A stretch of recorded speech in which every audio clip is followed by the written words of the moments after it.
Bon matin, l'Église Nouvelle Vie. Je suis super content d'être ici avec vous ce matin. Ça fait un bon moment.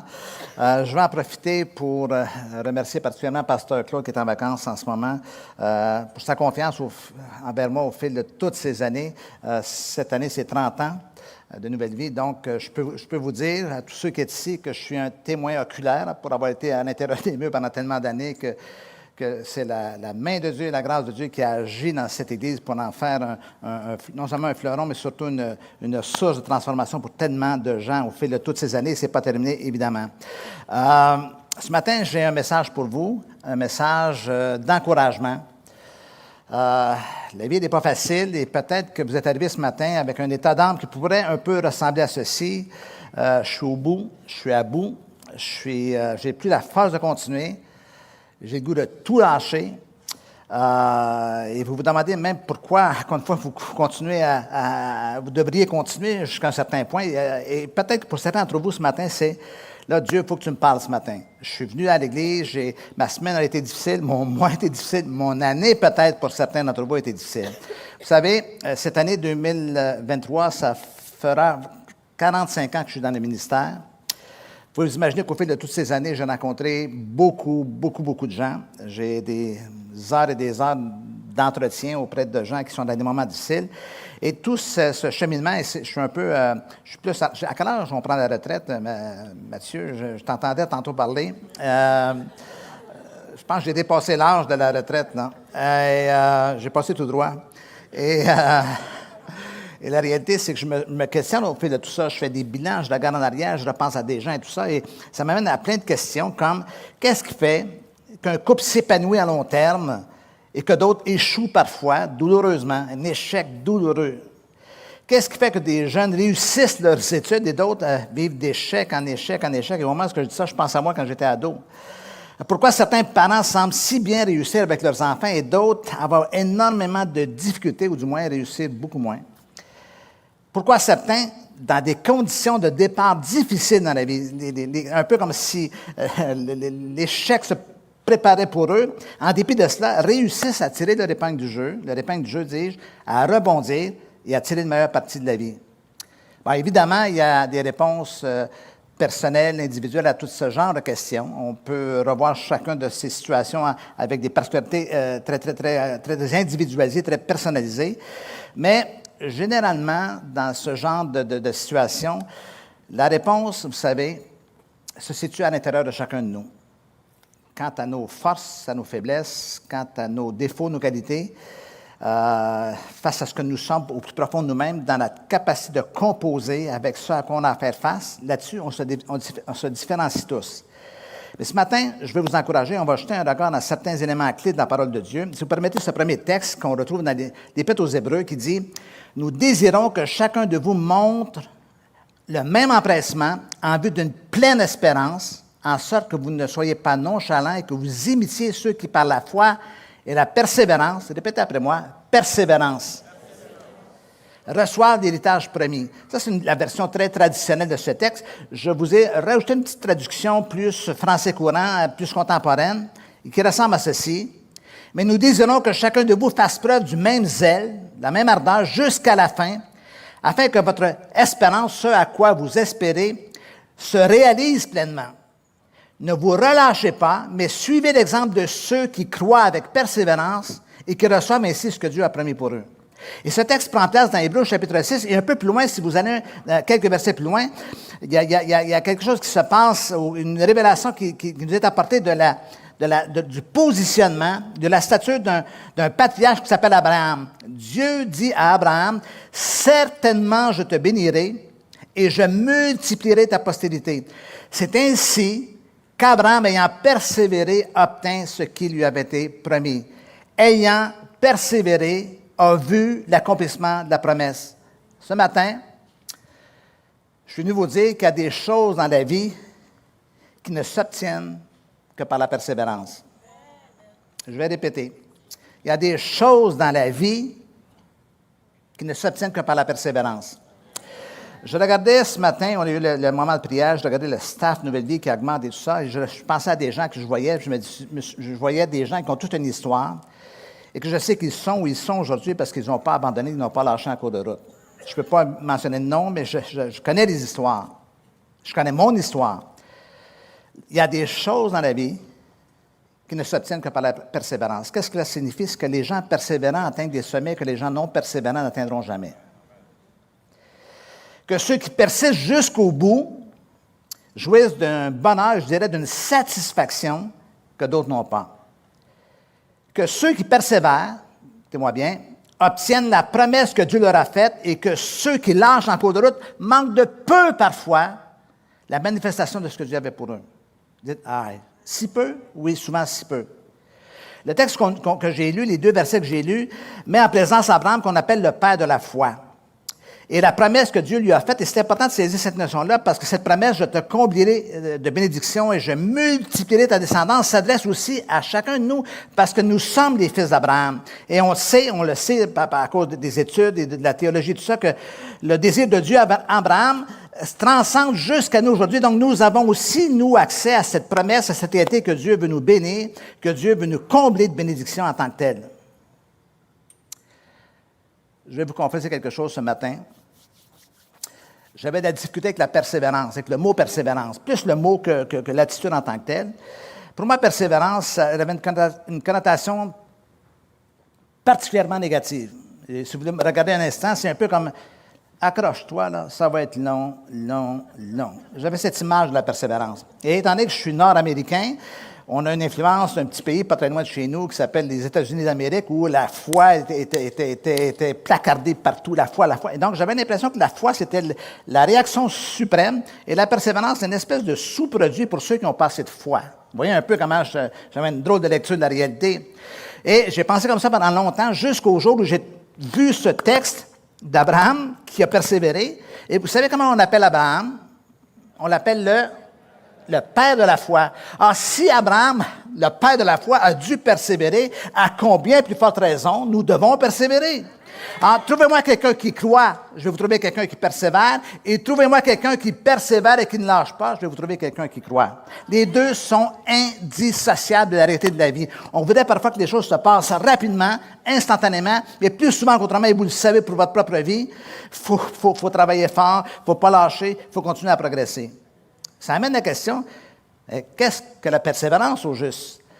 C'est intéressant. La persévérance, c'est la qualité de quelqu'un qui demeure ferme et résolu dans ses décisions, dans ses objectifs et dans ses intentions et dans ses actions. Et permettons un peu de jouer un peu avec les mots ou l'étymologie. Ça vient de persévo, qui veut dire garder constamment, et ante, qui dit devant. Alors, littéralement, quelqu'un qui est persévérant, c'est quelqu'un qui s'est fixé un objectif, qui a une cible devant lui et qui la garde constamment aux yeux, indépendamment de ce qui va se passer en cours de route. Je garde toujours les yeux fixés sur où je veux aller et ce que je veux obtenir. C'est ça le sens de la persévérance. C'est pas juste d'attendre quelque chose, c'est de continuer à avancer, à progresser malgré des situations. Mais le terme qu'on retrouve dans la Bible, c'est un terme encore davantage fascinant. C'est le terme grec macrothumia qui veut dire, macro c'est long, on parle de macroéconomie, long, et thumos veut dire tempérament. Alors littéralement, quelqu'un qui est persévérant, c'est quelqu'un qui a un long tempérament. C'est-à-dire qu'il y a de l'espace à l'intérieur de lui. Il a quitté le mode de l'instantané pour aller au-delà de tout cela. Donc, c'est une espèce de détermination, je vais aller vers d'autres définitions dans quelques instants, qui fait en sorte qu'on ne lâche jamais. Je disais un commentaire cette semaine sur un théologien qui a dit que macrothumia, cette persévérance, c'est l'attitude qu'avaient à l'époque les légions romaines quand ils devaient soumettre un pays ou soumettre une contrée. Et le raisonnement est un peu de la façon suivante. Ça prendra le temps qu'il faut, mais jamais on va reconnaître qu'on a la défaite. Ça prendra 10 ans, 20 ans, 50 ans. Nous allons continuer à avancer. Nous allons continuer à progresser jusqu'à temps qu'on ait pleinement la victoire. Et quelle image pour chacun de nous face à ça à quoi on en fait face dans la vie. Alors, la persévérance, c'est la détermination de garder le cap malgré la tempête. De courir vers notre destinée malgré l'opposition, les obstacles qui se présentent à nous. C'est d'atteindre nos objectifs pour les mêmes raisons. C'est chercher à réussir malgré la peur de l'échec, la peur de se tromper, la peur de manquer notre coup. Et c'est croire en la promesse de Dieu malgré les délais. Une personne persévérante reste collée à ce à quoi elle s'est engagée. Jusqu'au bout, en dépit des obstacles, en dépit de la pression, en dépit des difficultés. Spurgeon, le grand prédicateur anglais de l'époque, a dit « C'est par la persévérance que l'escargot a atteint l'arche. » Vous pouvez imaginer la scène avec les éléphants et tout. Vous savez ce que je crois? Je crois que la persévérance, c'est la vengeance des moins bien nantis, des moins bien doués. Vous savez, on a tous été confrontés, rappelez-vous, quand vous étiez à l'école, ou peut-être en ce moment même dans votre milieu, on regarde des gens et on leur dit, ils ont tout pour eux. La beauté, les dents blanches, les yeux bleus, le physique, les dons, les talents, l'intelligence. Puis on se compare, on se dit, mais pourquoi la vie est injuste? Il y a des gens qui ont une concentration de possibilités à eux. Mais il leur manque peut-être quelque chose qu'on appelle la persévérance. Et pour ça, je parle de la vengeance. C'est-à-dire que nous qui sommes parfois un peu... on a l'impression qu'on est moins doués, ou du moins nos dons sont un peu différents. On peut persévérer, aller de l'avant et continuer jusqu'à ce qu'on réussisse. Quelqu'un a dit un jour, rien ne peut remplacer la persévérance. Sûrement pas le talent. Puisqu'il n'y a rien de plus commun que le talent, de plus répandu que le talent. Le génie non plus. Beaucoup de génies n'ont jamais réussi, n'ont jamais rien fait de génial. L'éducation non plus. Le monde est plein de gens éduqués qui n'ont rien fait. Seule la persévérance est toute puissante. Vous êtes avec moi ce matin? Si j'avais illustré la persévérance comme un peu un tabouret ou un petit banc, il y a 4 pieds. 4 pieds pour nos amis qui nous écoutent, 4 pattes pour nous qui sommes au Québec. Il y a l'endurance, la capacité de résister à la fatigue, à la privation, à la souffrance. Et bien sûr, ça prend de l'entraînement pour ça, comme pour un athlète. C'est la capacité d'endurer quelque chose de difficile et aussi de le changer en quelque chose de glorieux. Dans l'endurance, il y a aussi la patience, la capacité de supporter avec constance les maux et les désagréments de l'existence. Et surtout, vous savez que la patience est une vertu adulte. Nous ne naissons pas patients. Vos enfants ne sont pas patients, n'est-ce pas? Vous vous rappelez, là, que je me rappelle quand mes enfants étaient plus jeunes et on partait en vacances sur la côte est américaine, on n'était même pas sortis de la ville. Les enfants disaient, quand est-ce qu'on arrive? On a encore 8 heures de route, mais qu'est-ce qu'on va faire tout ce temps-là? Le problème, c'est qu'ils n'ont pas encore développé cet attribut, cette vertu psychologique, cette force qui s'appelle assumer le temps et le délai. Et j'aimerais vous dire qu'il y a probablement plein d'enfants dans la salle ici en ce moment, même si ce sont des adultes, qui n'arrivent pas encore une fois à assumer le temps et le délai, qui perdent patience dans des moments comme ça. Assumer le temps et les délais. La patience, la patience, la patience. Troisièmement, la persistance, la capacité de continuer. Je persiste, je ne lâche pas. Je me relâche pas, je vais rester ferme dans ce à quoi je crois. Et dernièrement, la résistance. La capacité de ne pas céder, comme la résistance d'un matériau. J'ai la pression, j'ai des épreuves, j'ai des moments difficiles, j'ai des remises en question. Parfois, la pression est à l'extérieur et parfois, la pression est à l'intérieur avec les doutes qui montent, les remises en question. Je ne m'en sortirai pas, je ne réussirai pas. Mais il faut apprendre à résister. C'est ça le sens de la persévérance. Est-ce qu'il y a des gens qui ont besoin de persévérance ici ce matin? Évidemment, on en a tous besoin parce qu'il ne faut jamais lâcher. Et je vais vous proposer pour les prochaines minutes 5 conseils importants, 5 conseils pour développer votre persévérance, parce que tout comme la patience, on ne vient pas au monde avec la persévérance. Ce n'est pas inscrit dans notre code génétique. Ce n'est pas quelque chose qu'on hérite de nos parents. C'est quelque chose qui doit se construire à l'intérieur de nous. Êtes-vous toujours avec moi? Première clé, ou premier conseil, acceptez la réalité. Faites face à la réalité. Ce que nous savons de la vie, vous et moi, nous le savons, c'est qu'elle change constamment. Parfois, vous avez des hauts, parfois, vous avez des bas. Parfois, tout va bien, et là, vous dites, mais c'est super, et tout d'un coup, le lendemain, tout tourne de travers, et tout tourne mal. Parfois, vous êtes super heureux, vous dites, je voudrais que ce moment ne durera jamais, tellement bien, je suis serein, la vie, elle est belle, n'est-ce pas? Ah, la vie, elle est belle. Et 24 heures plus tard, arrive une mauvaise nouvelle, et là, on est tout déconstruit à l'intérieur, on est pleinement découragé, et on se pose la question, qu'est-ce qui se passe? Vous savez, je suis comme vous, c'est l'ère des réseaux sociaux. Et parfois, je souris quand je regarde tout ce qui se transmet sur les réseaux sociaux, parce que j'ai l'impression que la vie est tellement belle sur les réseaux sociaux. Les gens sont dans la victoire. Les gens ont toujours la petite phrase clé pour stimuler. Mais vous savez, ce qui arrive parfois, c'est qu'on connaît certaines des personnes qui écrivent leurs petits messages des réseaux sociaux. Puis on s'aperçoit quand l'image et la représentation et ce que nous savons d'eux, on s'aperçoit qu'il y a un petit décalage, disons. Je vais y aller gentiment, un petit décalage. On essaie de nous inculquer que la vie, elle est facile, que la vie, elle est superbe, que tout est possible. Êtes-vous d'accord que peut-être que c'est vrai, mais est-ce que ça marche pour vous? Est-ce que ça marche pour vous? Ah bien, moi, je ne suis pas tout seul, je m'aperçois que c'est pas aussi simple que ça.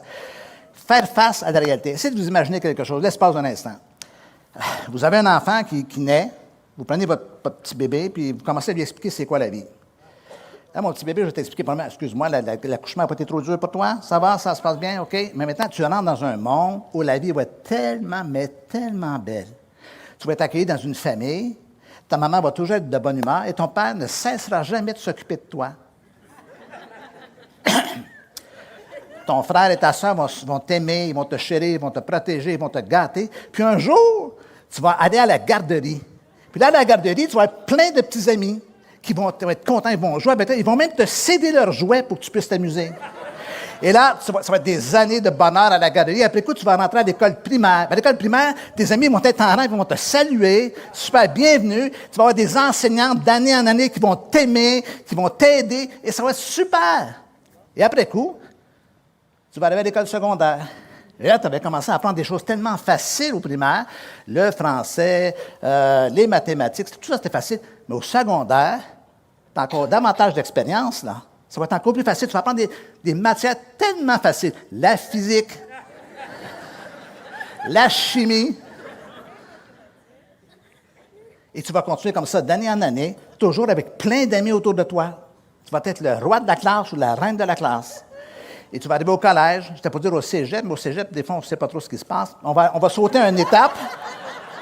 On va aller à l'université. Et là, à l'université, ça va être encore la même chose. Tu vas arriver à l'université, tu vas aimer tout ce que tu vas apprendre, tu vas être dans un groupe super fascinant, puis à la fin de ton université, quand tu vas graduer, tu vas descendre les marches de l'université, puis il y aura plein d'employeurs devant toi. Et là, ils vont t'offrir un emploi avec tellement d'avantages que tu ne pourras pas choisir. Tu vas être embêté. Mais tu vas finir par choisir. Puis un jour, tu vas rencontrer ta femme ou ton mari. Vous allez vivre heureux et avoir beaucoup d'enfants. Est-ce que je suis dans la réalité? Est-ce que je suis réaliste quand je pense comme ça? Vous le savez, hein? Faire face à la réalité.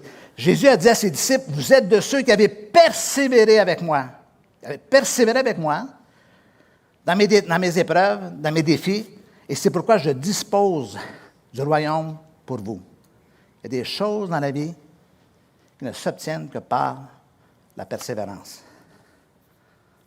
Deuxième conseil ce matin, adopter la bonne attitude. Regardez bien ce que l'apôtre Paul dit. Mais nous nous rendons à tous égards recommandables comme serviteurs de Dieu, par beaucoup de patience dans les tribulations, dans les calamités, dans les détresses, sous les coups, dans les prisons, dans les troubles, dans les travaux. Et si vous me permettez, je vais continuer. Dans les veilles, dans les jeûnes, par la pureté, par la connaissance, par la persévérance, par la bonté, par un esprit saint, par une charité, un amour sincère, par la parole de vérité, par la puissance de Dieu. Deux choses que je sais quand je regarde les gens, je regarde la vie. Les gens souffrent et les gens ont peur. Les temps sont difficiles, les obstacles, les épreuves. On est confronté à nous-mêmes puis à nos capacités de composer avec tout cela. On est mis à l'épreuve littéralement. C'est ça souvent le sens de l'épreuve. Comment on va penser, comment on va réagir, quelles décisions prendre et tout ça.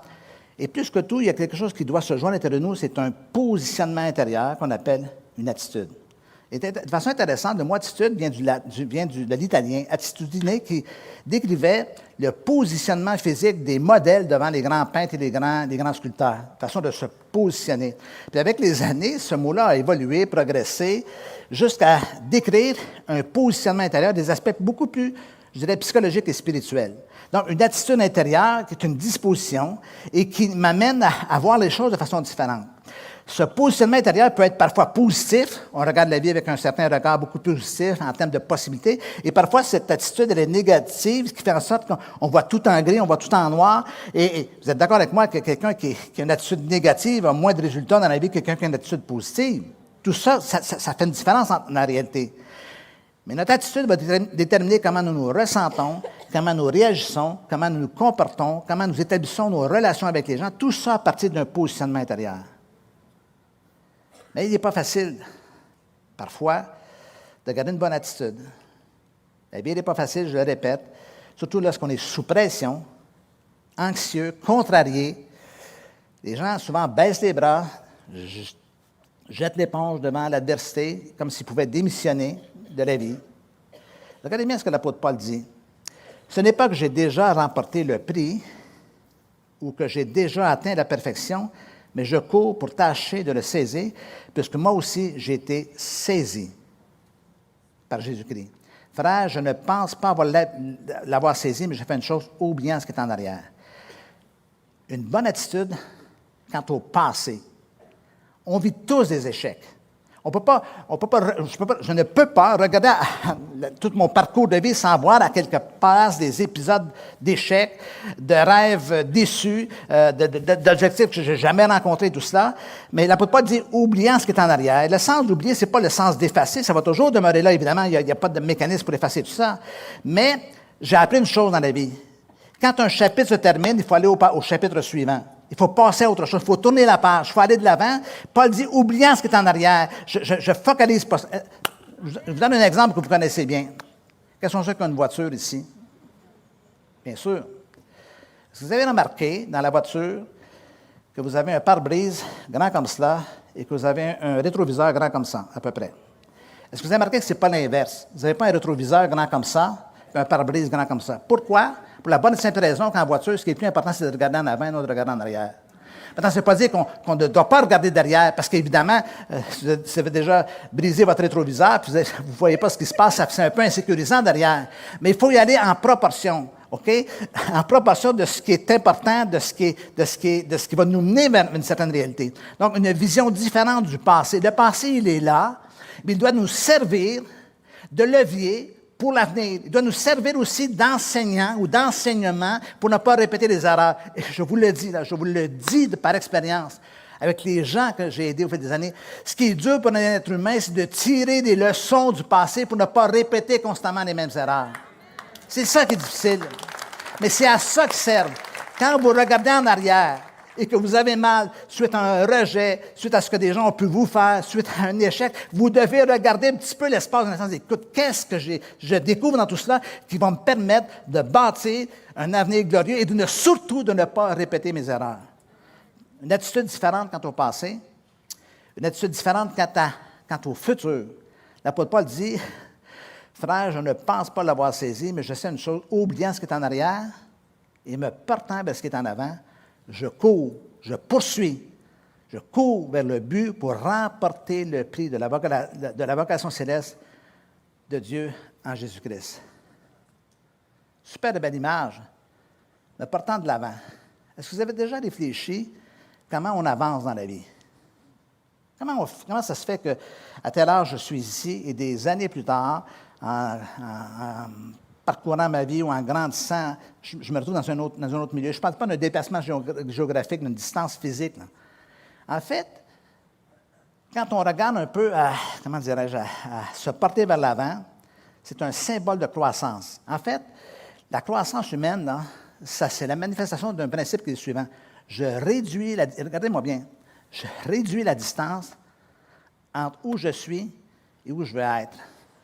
Je réduis la distance entre qui je suis en ce moment et qui je voudrais être. Donc, toute l'énergie que je déploie pour réduire cette distance-là, c'est ça qui me fait avancer.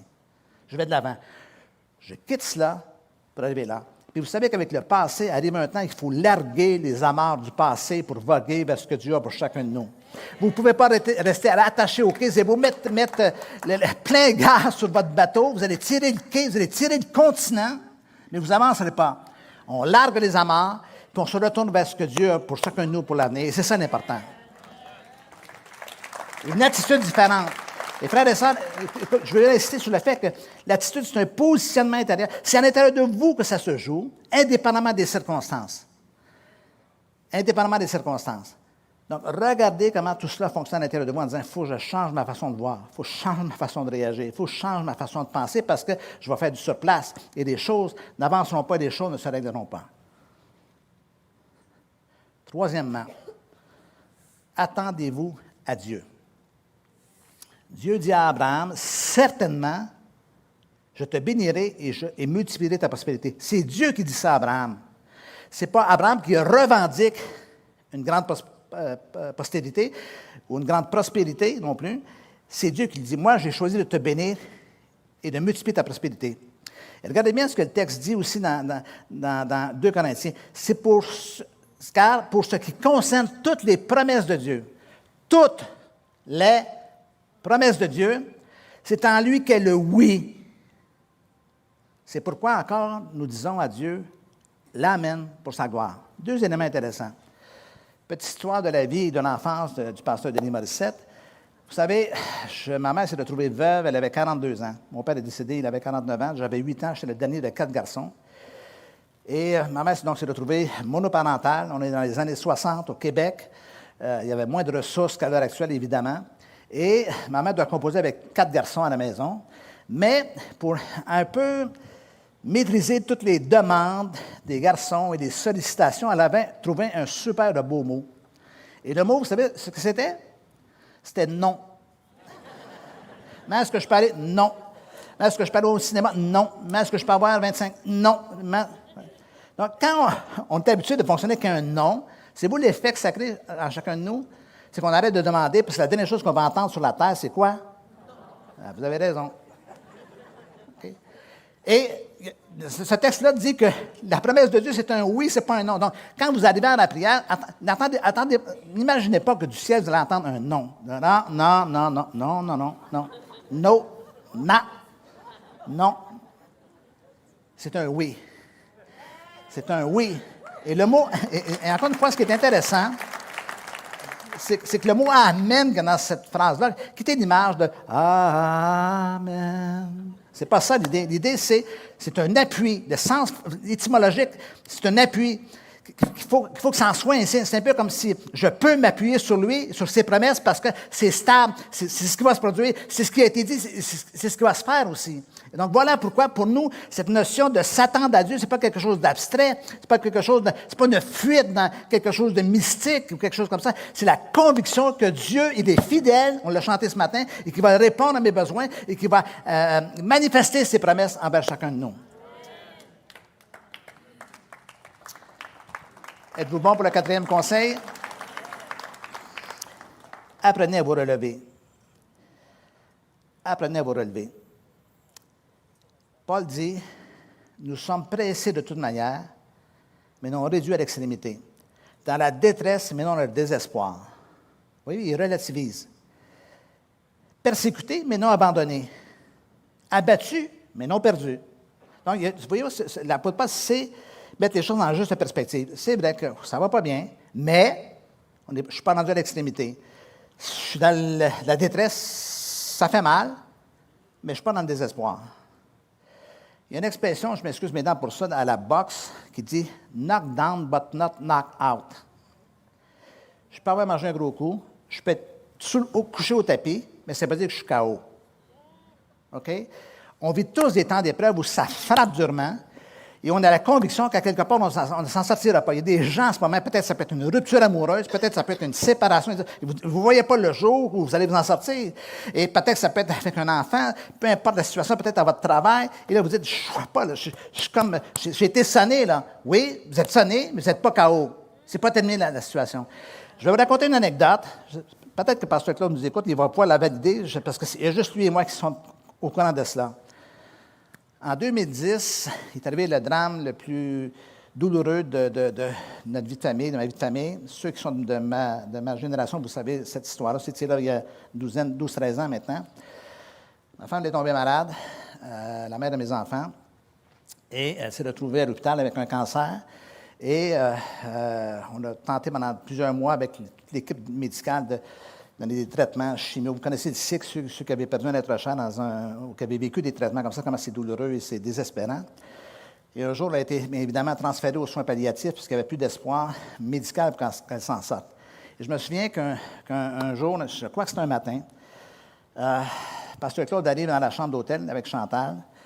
Puis Claude me dit, viens, on va aller marcher un peu dehors. Puis c'était l'hôtel Notre-Dame, puis juste de l'autre côté, il y a le parc La Fontaine. Et il y a une scène que malheureusement CNN n'a pas pu sauvegarder, où je suis assis sur le banc du parc avec Claude, on est tous les deux à côté de l'autre. Puis je dis à Claude, Claude, je suis foutu. Je suis fini. Je suis fini, je suis KO. Puis tu sais quoi? Je ne serais même plus capable de prêcher. C'est fini, je ne serais même plus capable de prêcher. Puis Claude m'a répondu, ça, laisse-moi m'arranger avec cela. OK? Lui savait que je n'étais pas foutu. Mais moi, dans l'état dans lequel j'étais émotionnellement cassé, j'étais convaincu qu'il n'y avait plus d'espoir pour moi. Puis à ce que je sache, 13 ans plus tard, bien, je suis devant vous aujourd'hui et je ne suis pas un hologramme. Je ne suis pas un hologramme. Et de mémoire, c'est au mois de février suivant que j'ai commencé à prêcher à l'Église Nouvelle-Vie. Puis ça, vous savez, il y a des paroles, puis je veux vous encourager dans le sens qui parfois font un effet au moment où on n'a plus de carburant, on n'a plus de munitions. Bien, on a besoin de quelqu'un parfois. Et la Bible nous dit que 7 fois le juste tombe, mais il se relève. Il se relève. Donc, le problème, ce n'est pas que vous soyez frappé. Le problème, ce n'est pas que vous soyez parfois dans l'épreuve. C'est de savoir que vous devez apprendre à vous relever. Vous relever. Bouncing back. On se relève, on se remet debout. 5e et dernier point, dernier conseil pour ce matin. N'abandonnez jamais. Répétez après moi, n'abandonnez jamais. Je n'abandonnerai pas. Je reviens encore, j'étais samedi, pas hier, mais samedi, il y a une semaine, j'étais à Nueva Vida, le samedi soir pour prêcher. Et je regarde toutes les histoires de tous ceux qui ont immigré, qui sont venus au Québec. Ceux qui travaillent pour Action Nouvelle-Vie, aussi, vous êtes confrontés à cela. Toutes les histoires de persévérance, okay, qui aujourd'hui sont ici et sont heureux. Je parlais avec quelqu'un ce matin, je lui disais, es-tu content d'être au Canada?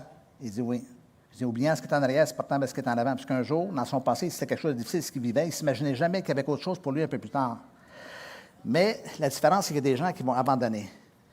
Et en cours de route, par découragement, je le dis sans jugement, en fait, ma pensée ce matin, c'est une pensée d'encouragement.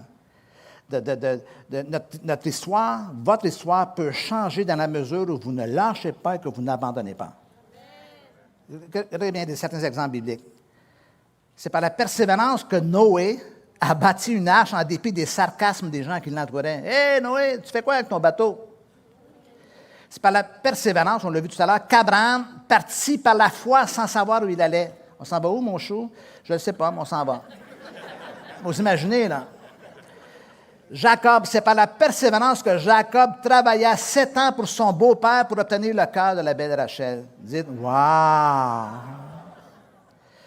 C'est par la persévérance que Joseph, dans l'Ancien Testament, a continué à vivre malgré la trahison, le rejet, l'injustice et même les tentatives de meurtre de la part de ses frères et devient le numéro 2 d'Égypte.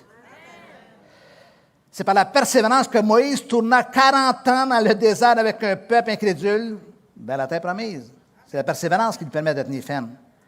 C'est par la persévérance qu'Élie attendit patiemment le nuage annonciateur de la pluie qui s'en venait. Pas lâché en cours de route. C'est par la persévérance que David a tenu ferme devant les attaques de Saül. Il ne lâche pas. On sait, quand on regarde les textes, que Saül est devenu paranoïaque, il voulait la peau de David. Paul dit, bien plus, nous nous glorifions même des afflictions, sachant que l'affliction produit la persévérance. Et la persévérance, la victoire dans l'épreuve.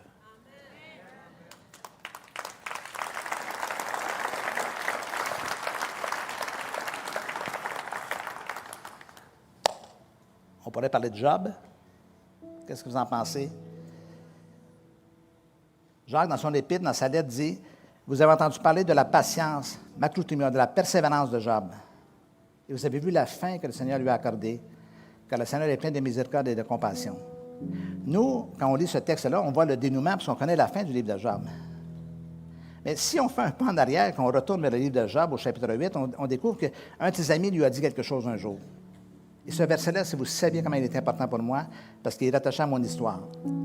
Mais toi, si tu as recours à Dieu, si tu implores le Tout-Puissant, si tu demeures juste et droit, certainement alors il veillera sur toi et rendra le bonheur à ton innocente demeure. Ton ancienne prospérité semblera peu de choses, car celle qui t'est réservée sera bien plus grande. Dites Amen. Ça, c'est le genre de promesse auquel il faut s'accrocher. Seigneur, je ne te lâcherai pas. Seigneur, je ne t'abandonnerai pas. Seigneur, parce que je vois le dénouement dans ma vie. Frères et sœurs, vous êtes venus ici ce matin, possiblement certains d'entre vous avec l'idée de tout lâcher. Là, c'est la dernière fois que j'y retourne plus. Tu m'as obligé de venir là ce matin. J'y retourne plus, c'est fini. Mais moi, je veux vous encourager à aller de l'avant. Je veux vous encourager à persévérer. Je veux vous encourager à ne pas abandonner. Dites-vous en ce moment dans votre cœur, peu importe ce qui m'arrive, je ne lâcherai pas. Peu importe ce que les gens disent, je ne lâcherai pas. Peu importe si les gens me lâchent, moi, je ne lâcherai pas. Peu importe les délais, je ne lâcherai pas. Peu importe l'ampleur de la tâche, je ne lâcherai pas. Peu importe la souffrance ou l'épreuve, je ne lâcherai pas. Peu importe les larmes, je ne lâcherai pas. Peu importe la peur, la solitude, je suis tout seul au monde, je ne lâcherai pas. Peu importe les doutes qui m'assaillent, je ne lâcherai pas. Peu importe les échecs, je ne lâcherai pas. Non, je ne lâcherai pas. Peu importe la fatigue, l'épuisement, je ne lâcherai pas. Parce que si je lâche et j'abandonne, c'est moi qui vais perdre. Et c'est les gens qui me font confiance, qui croient en moi, qui comptent sur moi, qui vont perdre aussi. Mais je ne lâcherai pas. Non, je ne lâcherai pas, parce que je sais que Dieu, lui, ne me lâchera jamais. Et que jamais qu'il m'accordera la pleine victoire si je ne lâche pas. Est-ce qu'on peut dire Amen? Est-ce que je peux demander de vous lever, s'il vous plaît? Alléluia, Jésus. Alléluia. Alléluia, Seigneur Jésus. Penchez la tête quelques instants. Pour vous qui êtes ici à Nouvelle Vie, pour ceux qui sont en ligne en ce moment, peut-être devant votre écran de télé, juste un moment de courber la tête.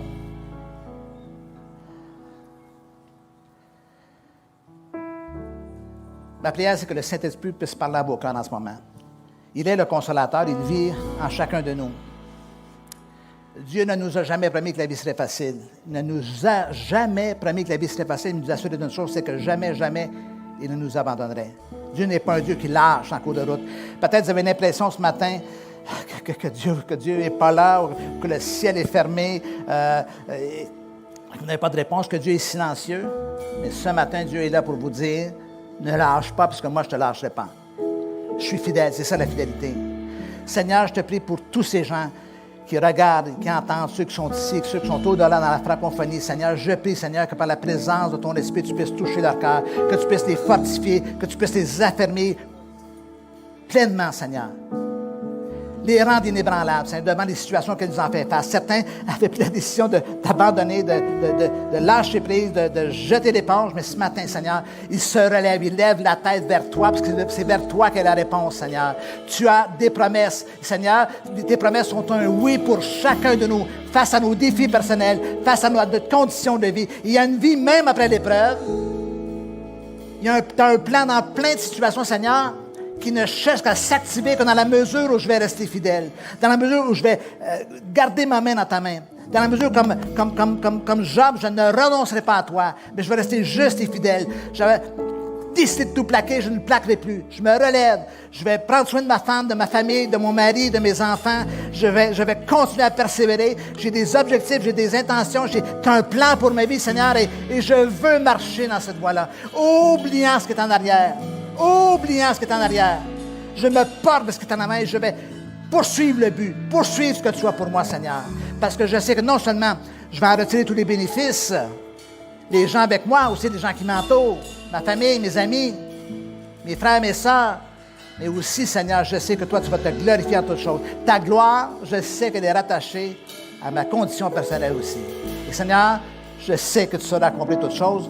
Voilà pourquoi nous te faisons confiance, parce que nous savons ce matin que les gens persévérants obtiennent des choses que les gens non persévérants n'obtiendront jamais, Seigneur.